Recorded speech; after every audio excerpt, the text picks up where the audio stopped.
Olá, meus amigos. Tenham um bom dia, uma boa tarde ou boa noite. Vamos aqui ao início de mais uma aula de Direito do Trabalho, ainda no tocante à remuneração. Vamos aqui ajeitar a nossa tela. Aula 10, remuneração e salário e normas de proteção ao salário. Quem estiver pronto aí já pode começar. Quem não tiver, dá uma pausada no vídeo, porque a nossa conversa ficará gravada. Vamos seguir? Como vocês viram na primeira aula, eu falei um pouquinho sobre a gorjeta, e nessa segunda aula a gente ainda vai continuar a falar sobre ela. Não, a gorjeta em si corresponde não só à importância paga espontaneamente ao cliente ou ao empregado, como também o valor cobrado pela empresa. Então, muitas vezes a pessoa quer dar uma gorjeta ao funcionário e também é cobrado a taxa de 10%. E aí, né, a gente tem que deixar bem claro, né, o que fala a legislação do consumidor referente a algumas questões. Mas também não vou entrar nesse âmbito, né, porque venda casada a gente sabe que não pode ter, né, mas a legislação em si dá uma certa, né, ressalva referente a isso, que gorjeta vai além, né? Se você não quiser pagar gorjeta, você pode pagar uma taxa de serviço, de gratificação de 10%, os 10%, por exemplo, né? E esses 10% também vão para os funcionários. Importante falar, né, sobre a súmula 354 do TST, que informa que integra a remuneração do empregado, não só servindo de base de cálculo, as parcelas de aviso prévio, adicional noturno, hora extra e repouso semanal minerado. Então, só para falar que ela integra, mas você não vai colocar ela junto com base de cálculo para, por exemplo, pagamento de aviso prévio, adicional noturno e repouso semanal minerado. Ela não vai causar, né? Ela não vai repercutir. Você vai ouvir muito essa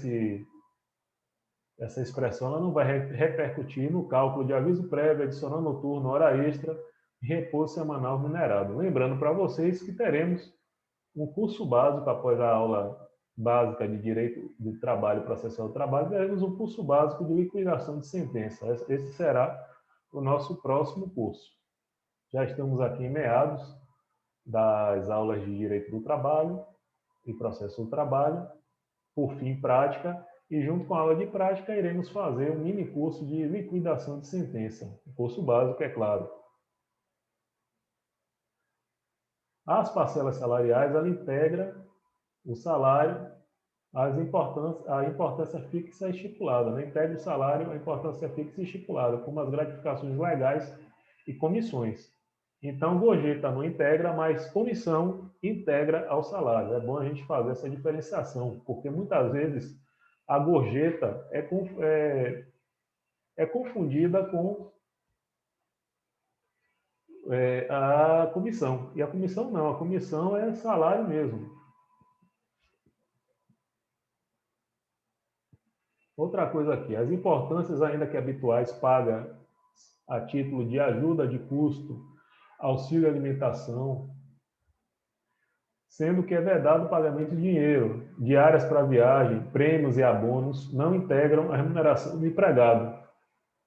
Então, a reforma trabalhista em si, ela fez algumas diferenciações. Porque, por exemplo, você dava um auxílio alimentação para a pessoa trabalhar, porque passava da carga horária, né, de 8 horas, quer dizer, atingir a carga horária de 8 horas, né, de 44 horas semanais, já existia tanto a questão do intervalo, como também, por convenção coletiva, a necessidade de se dar um auxílio alimentação funcionário. Isso daí era até uma benesse, né, para que o mesmo viesse desempenhar o trabalho de maneira mais produtiva. Mas, muitas vezes, isso daí era utilizado como, né, ao final, ao término do contrato mesmo, cobrava isso daí como salário. Então, a legislação deixou isso bem claro, que é verdade o pagamento em dinheiro. Outra coisa também é referente o vale transporte. Muita gente paga o vale transporte em dinheiro. Inclusive, eu conheço gente, né, que faz o desconto legal, fala, não, eu pago em dinheiro, mas eu fiz o desconto legal. Muito cuidado com isso. Por que muito cuidado com isso? Aqueles que ainda não têm, né, o cartão de passagens. Muita empresa já dispõe isso, né, do cartão de passagem. É porque esse salário que você deposita na conta do funcionário, mesmo havendo esse desconto legal, ele é proibido pela norma, pela legislação, e aí pode se tornar um salário. Espero que compreendam isso daí. Outra coisa também é a gratificação. Gratificação de função por mais de 10 anos, ela estava lá na súmula 372 do Tribunal Superior do Trabalho. E ela foi prejudicada diretamente por nossa atual CLT. Com esse novo artigo advindo da reforma, ficou caracterizado que quem está mais de 10 anos na função não assegura a manutenção do pagamento de gratificação, que não será incorporado, né, à sua remuneração, independente do tempo exercido pela função, porque antigamente quem tinha 10 anos de atividade em uma função de confiança, ao voltar para a função de origem, tinha seu salário mantido, exemplo de gerente geral de agência, principalmente, né, gerente geral de agência, e aí ele tinha essa gratificação de função. Contudo, se o mesmo voltasse ao cargo de escriturário, vamos dizer, ele continuava com seu salário, mas isso agora não ocorre mais.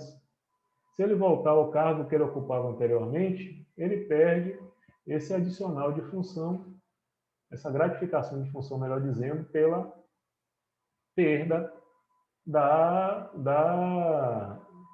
função, né, de confiança que ele possuía, independente do tempo. Outra coisa também que ficou bem asseverado aqui é que a PL, isso aqui não tem nada a ver com a reforma, já estava antes, é que a PL, participação nos lucros e resultados, não substitui a complementa a remuneração. Então, ela é um pagamento à parte, que ela não substitui, tampouco complementa a remuneração. Vamos prosseguir. Outra coisa interessante, que é bastante cobrada em prova, e até na vida prática em si, é sobre o salário complessivo. É a forma, né, de ajustar em um pagamento só, pagamento de todas as verbas. E tem empresa até hoje que faz isso, ou por falta de conhecimento na legislação, que muitas vezes não tem, falta de consulta a um profissional. Isso daí pode se considerar nula esse tipo de pagamento e essa cláusula contratual. Muitas vezes eu falo, olha, o valor do seu salário é 1.200 já incluindo o seu transporte. Isso aí ocorre muito no trabalho doméstico, é o que mais ocorre. Trabalho doméstico, né, o pessoal faz muito isso. Fala, olha, vou te pagar seu salário e transporte num pagamento só. Isso daí, gente, não pode ocorrer. É importante deixar bem claro que isso não pode ocorrer. Tem que ser o pagamento em vale transporte, de preferência o cartão de transporte, para eximir a empresa de qualquer responsabilidade. Inclusive, esse tipo de conduta, e caso exista uma cláusula nesse sentido, ela é considerada nula. E aí o funcionário pode, sim, inclusive, ingressar com ação para equiparação salarial e pedir todos os recolhimentos que foram feitos por fora, inclusive solicitando, né, transporte, outras coisas. Então, isso pode prejudicar muito a empresa. Então, tem que ser tomado um certo cuidado, para que não venha uma benesse que você faz ao trabalhador, você ser prejudicado. nem sempre é benéfico, né? Às vezes é mesmo desleixo, preguiça, em procurar o contador, em consultar, em fazer uma consulta jurídica, com algum profissional da área, especialista. Então, gera esse tipo de confusão. Já no tocante à quebra de caixa, é uma verba destinada a cobrir possíveis prejuízos com o manuseio do numerário. E essa quebra de caixa, ela integra o salário. Como funciona a quebra de caixa? Vamos dizer que eu sou caixa de um banco, ou caixa de um mercado, vamos sair um pouco do banco, vamos para o mercado. Sou caixa de um mercado. E aí, como eu lido com valores todos os dias, tenho que lidar com atenção, pode ocorrer que, vez ou outra, o valor do caixa ao final do dia, quando a gente faz o fechamento de caixa, não bater. Como vai ocorrer um desconto devido a essa falta no caixa, eu já tenho meu salário compensado pela quebra de caixa. Aí muita gente fala, poxa, mas a quebra de caixa é só 10%, às vezes falta R$ 500 no caixa. Pois é, mas a quebra de caixa é exatamente para isso, para compensar. Tem vezes que você vai ganhar mais a quebra de caixa e não vai perder nenhum dinheiro, porque o seu caixa deu certinho, né? Deu caixa liso, como a gente fala aqui, né? na gíria popular. Deu caixa certo, né? Deu caixa sem problema. Mas, caso dê algum problema e você tenha desconto, você já foi ao longo do contrato sendo compensado por essa quebra de caixa. Críticas à parte, é só como funciona. Temos também outras formas de pagamento do sobressalário, são as guiltas, que são gratificações ou prêmios, melhor dizendo, oferecidos por terceiros aos empregados pela produção de produto ou marca. Como é que é essa guilta?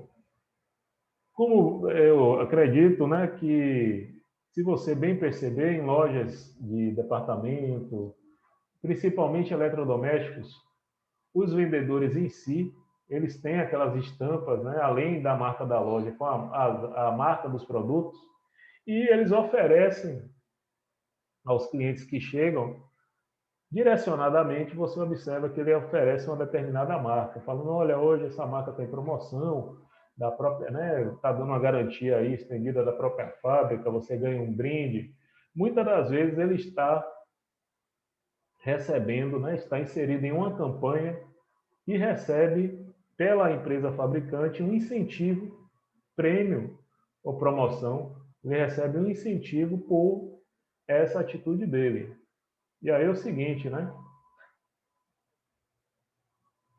Essas gueltas são gratificações ou prêmios. Aí ele pode receber uma moto, né, que vender mais, pode receber um microsystem, né, uma televisão. Então, vocês já ficam por dentro do que serve isso daí. E aí ocorre o quê? Que se provado que a empresa participava dessas campanhas e tinha premiação direta aos funcionários que atendessem os requisitos, ele pode sim, caso tenha sido prejudicado, reclamar futuramente por esses direitos que o mesmo foi subtraído, não foi pago.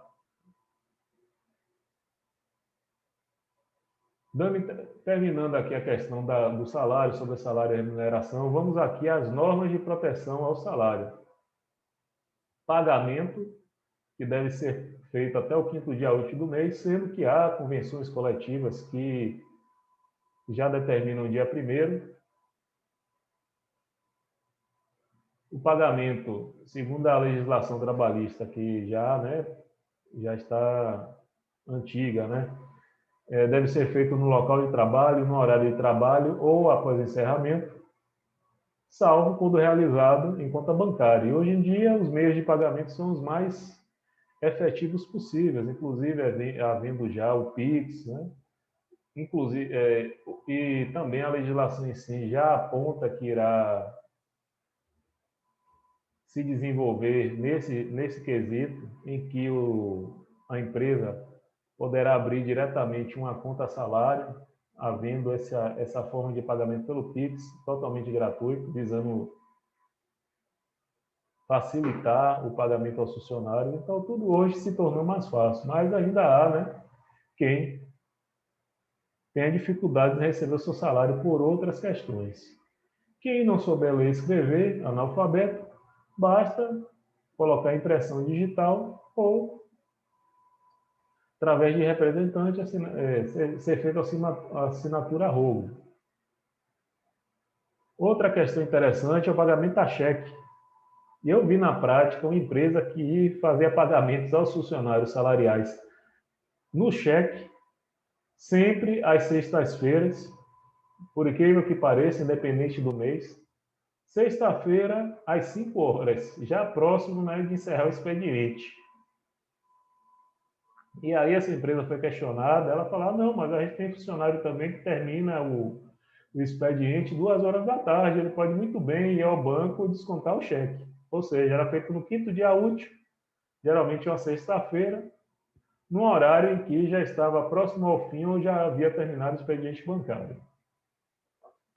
Outra coisa valiosa sobre pagamento em cheque, isso daí muito bonzão, né, do direito aí, muito professor bom, né, esses feras aí, que não é o meu caso, né, esses feras do direito aí, grandes professores de direito, do trabalho principalmente, né, eles nunca vão dizer isso.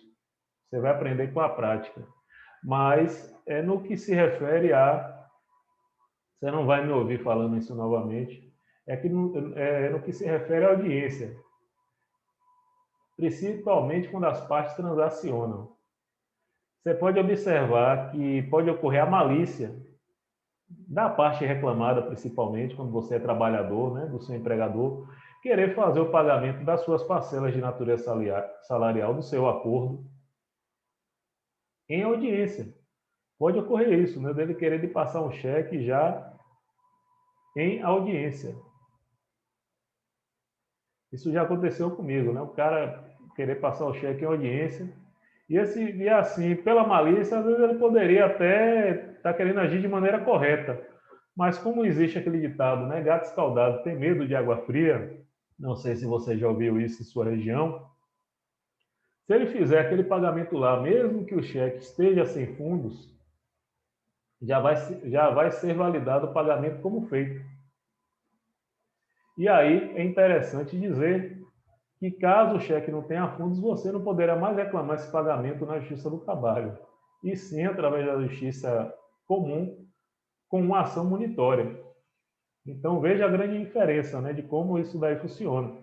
Então, eu geralmente peço pagamento em juízo, através de transferência, na conta do advogado. Eu não gosto muito de aceitar cheque, apesar, né, de em raras exceções eu ter aceitado cheque. Mas é uma coisa bem rara, é bem difícil mesmo. Vamos seguir, né? Normas de proteção salário. Proteção contra o empregador, redutibilidade salarial, intangibilidade. Proteção contra credores do empregado. E aí é o seguinte, o salário em si, por ser de natureza salarial, ele é intangível. O que significa isso? Ele não pode ser pago em pedaços, ele não pode ser instrumento de, de credores, né? Você não pode penhorar o salário do empregado sem nenhum pré-requisito, né? E aí é importante a gente falar isso daí. Agora, acontece que ocorre uma ressalva. Na fase de execução, se o juiz entender que já foi dada oportunidade para a parte reclamada, a parte executada, melhor dizendo, muitas vezes, né? A parte executada fazer o pagamento e o mesmo não fez, durante, se a empresa, após a desconsideração da pessoa jurídica, ou até mesmo pessoa física, no tocante a empregado doméstico, empresa individual, pode ser feito sim uma penhora no seu salário, mas um percentual mínimo. Mas acredito que para questão de prova, não sei se vai cair isso, mas é bom que vocês saibam que apesar do salário ser impenhorável, pensão alimentícia não se discute, porque a pensão alimentícia também tem natureza salarial, é às vezes uma vida, uma criança que está esperando por esse valor, e aí pode se penhorar sim no percentual determinado pela lei, inclusive, melhor dizendo, pelo magistrado, né, após a audiência ou até mesmo liminar, e no tocante à execução lá na frente, caso a parte executada não apresente meios de ser feito pagamento, pode ser feito sim a penhora seu salário. É bom que isso fique claro. Muitas vezes a pessoa fala, o salário é penhorável, e aí eu posso ingressar com uma ação não, um mandado de segurança, coincidente, né, processual, para reclamar essa penhora do meu salário. Muitas vezes isso daí não é dessa forma. Se for mostrado que você está recebendo seus proventos, não tem nenhuma necessidade direta que, porventura, não percentual nesse provento venha lhe causar prejuízo, não me dizer que você tem várias vendas, pode ser feito sim, né, a penhora do seu salário. Mas isso é raro, isso daí já no finalzinho, né? E tudo com bastante exceções. Então, nada no direito, gente, pode ser feito de maneira afobada. Tem que ser analisado para que você não se prejudique e você não queime uma carta na sua manga. O princípio, né, ainda sobre o princípio da irredutibilidade salarial, o salário é irredutível, porém pode ser reduzido por acordo com a convenção coletiva. Claro que, tanto na legislação trabalhista, como em períodos de crise, períodos que foi passado aí no ano de 2020, em que inclusive existiu legislação própria para, né, que se convencionasse de quanto poderia ser esse desconto, né, do salário, essa redução do salário do funcionário, mas é importante dizer que para se fazer isso não pode ser feito diretamente, tem que ser feito preferencialmente por convenção coletiva, para que o empregado não se sinta prejudicado. Outra coisa também, o empregador é vedado, né, efetuar descontos no salário do empregado, salvo quando resultar adiantamento, dispositivo em lei ou contrato coletivo. Isso daí eu já expliquei em outra aula anterior. Eu até contei aquela piada do cara que estava cansado de trabalhar como manobrista e resolveu dar fim, né, no seu contrato de trabalho, destruindo um veículo de 200 mil, e foi uma piada, né?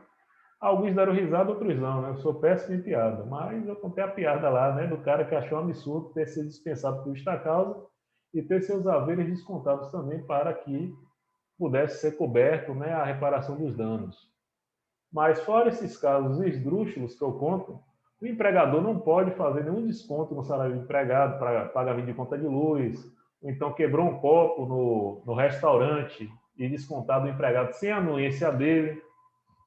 Isso é importante. Se tiver anuência, a pessoa desde o primeiro dia que entrou na empresa e sabe, olha, se você quebrar qualquer coisa aqui, vai ser descontado o seu salário, o valor percentual, se não puder ser descontado tudo de vez, vai ser em pequenas parcelas. Então, para deixar bem claro para o profissional, mas caso isso não seja feito, você, empregador, estará cometendo uma ilegalidade. É bom que se saiba isso.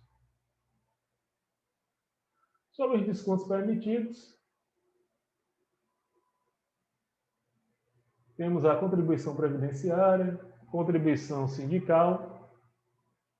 Claro que, sendo autorizado pelo empregado, não é mais obrigatório. Esse é o detalhe, né, da contribuição sindical. Imposto de renda, desconto para a prestação alimentícia, desconto para pagamento de pena pecuniária, que isso daí no âmbito do direito penal, pagamento para custas judiciais, sistema de habitação, a pessoa faz um financiamento do seu imóvel. Caso a pessoa se desligue do contrato de trabalho, ocorrendo uma falta por não cumprimento do aviso prévio, empréstimos até 30%, mas pode haver, em outras situações, isso é conta salário, se ele tiver conta comum, pode haver mais descontos. Dano culposo, mediante consentimento, tem que ser consentimento, e dano doloso sem consentimento, aí é o carro de 200 mil. Uma questãozinha aqui para a gente finalizar. Em se tratando de salário e remuneração, é correto afirmar que a PL integra a remuneração do empregado? O salário maternidade tem natureza salarial? Em face da natureza alimentar, o salário é irredutível? E o plano de saúde fornecido pelo empregador ao empregado, em razão do seu caráter contraprestativo, consiste em salário in natura. Acredito que, após a gente passar item por item nessa aula, vocês já sabem como responder. Desde já, quem ainda não se inscreveu, se inscreva neste canal para incentivar cada vez mais o nosso trabalho, a trazer temas interessantes e cursos rápidos para você se atualizar ou até mesmo conhecer a nova área dentro do direito. Dê seu like caso tenha gostado da nossa aula e compartilhe com quem você achar esse conteúdo importante. Desde já eu agradeço, desejo a vocês o melhor que há na vida e até a próxima aula.